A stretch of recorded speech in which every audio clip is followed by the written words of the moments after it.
So I want to talk about Gassama's potential ceiling with Wednesday, and also Norwich manager has already confirmed that some players are going to be out for them, and they're key players as well, which is brilliant.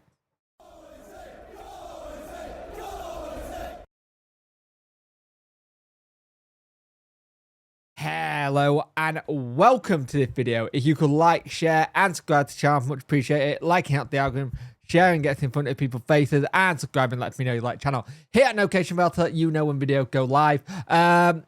We'll have the review tonight. I don't know if it's a watch along or anything like that yet. I haven't got forget. I think it just could be a normal review and then debrief tomorrow night, so join me for that. But one of the things is I spoke about Gassama having a high ceiling and being one of those players who we could potentially get a lot of money for in the future. Now, if you remember, Palace let go one of their players who went for big money, Roman SA. He went for 14 million, I think it was. And you look at how he's doing, there's a potential we could do that with Gassama. And it's one of those things where I think there's a chance that we can potentially do that. And if we do that, we can then reinvest that money. And it's something we haven't done in the past. And I know people are like, why are we talking about selling players and stuff like that? We have to get into the business of doing that. Sell, put a sell-on clause on, and if they go on to be bigger and better things, you do it again. Look at Coventry. Coventry are a very good example of that, of what they're doing. He's gone to 14, and there's a potential that he could go for 80, 90 million. And if that does happen, he's going to potentially go and get a massive sell-on fee for Coventry.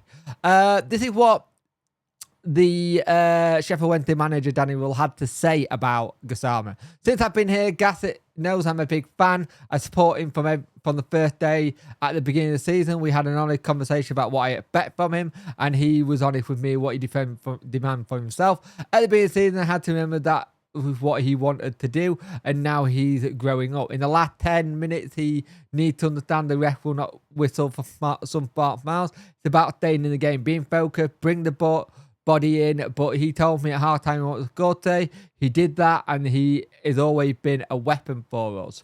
I will not praise him too much at the moment, but there is a player from Millwall who moved into the Premier League club.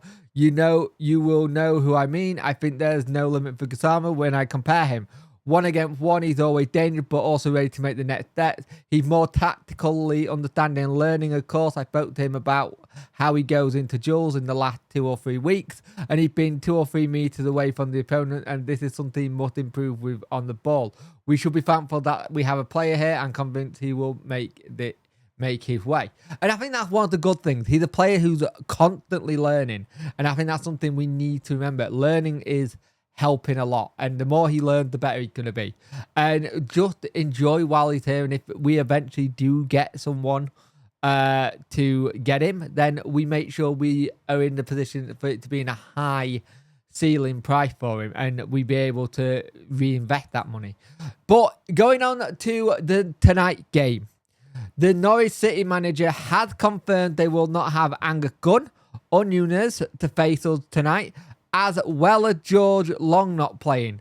So they have confirmed this, that they won't have the players in, which is good, which is fantastic for, because that means they're going to be very much in the situation there.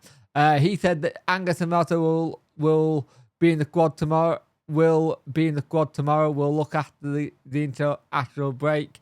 Marcelo Day is too early. We hope to have him back for Friday. No further injury, but we will start with Forshaw. I think that said we'll be back up. We'll be having around the squad, and it sounds like they need this international break to come to get some of their players back. They say it can be a very difficult test. Because our pressing game and how aggressive we are. And it's one of those things where you look at this is a good one for us. Them having 3 key players out is crucial, especially 2 being goalkeepers. We have to make that count. If they're going with their 3rd keeper, he's going to want to put a good performance on, but he'll be also maybe a little bit nervous as well. So make sure you use that to our advantage tonight. Maybe that'll help us a lot. But we have to step up, be aggressive, do all the right things we did against Preston, not give too many mistakes away, and be up and ready for the fight. It'll be an interesting game. Hopefully we can get all 3 points tonight. But we already know they're going to be without the key players, which is good. So it gives us an idea of what we are going to do and how we're going to go into it. And it makes you think, where are we going to potentially drop players and rest them for Sunday? Because Sunday, we know what Sunday is. It is the derby, and then it's the international break. And then we go on then to the 2 weeks off. And then we're into the last 8 games of the season also, and getting ready to see what comes and what crops up. So it will be very interesting to see what happens. Hopefully Wednesday can get all 3 points tonight, but we'll see. But what do you think Gassama's ceiling is potentially?